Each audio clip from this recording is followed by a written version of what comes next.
Barangay Rated SPG, striktong patnubay at gabay ng magulang. Good morning and welcome sa aking munting channel.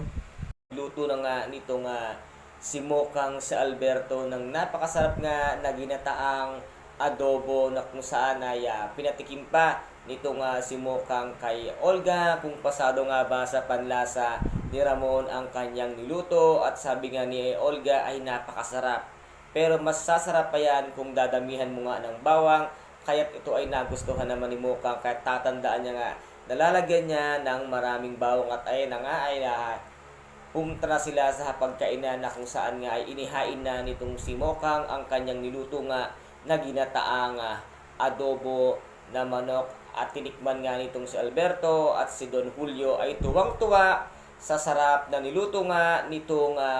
si Mokang, at nasabi nga dito ni Don Julio, very good, very very good. At napakaswerte ng anak ko na meron siyang napangasawa na isang katulad mo, Monique, na marunong sa kusina at masarap magluto, hindi katulad ditong si Olga na walang alam sa kusina. At dito pa ay natarget at nalait patuloy ni Don Julio itong si Olga na hindi pala marunong magluto, kaya tuwang-tuwa ang mag-ama habang kumakain sa napakasarap ng pagkain na inihanda itong si Mokang para sa kanilang mag-ama. Ngunit ito palang si Olga ay meron palang masamang binabalak dito nga kay Mokang, na sige lang Mokang, lumapit ka sa akin at lumikit ka sa akin dahil ikaw ang gagamitin ko once na matuklasan na ni Alberto or ni Ramon ang katotohanan sa pagkatao nga nitong si David na pinagpapanggap niya nga bilang isang tanggol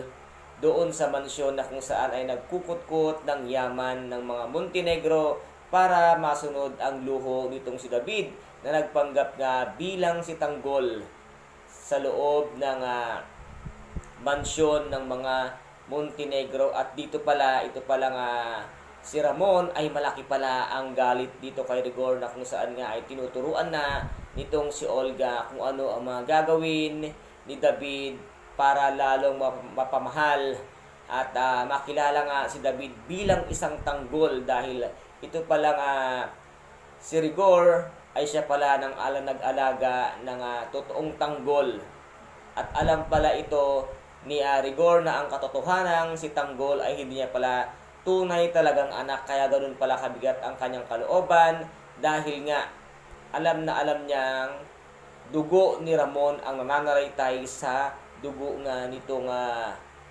si tanggol. And guys, ito po ang ating pakaaabangan dito nga sa tinaguriang pambansang teleserye FPJ ang Batang Quiapo. At kung nagustuhan po ninyo ang aking video for today, paki-subscribe na lamang po ng aking channel, paki-like and share din po para maging update kayo sa lahat ng gagawin kong video. Maraming salamat po, ingat, God bless, and bye-bye!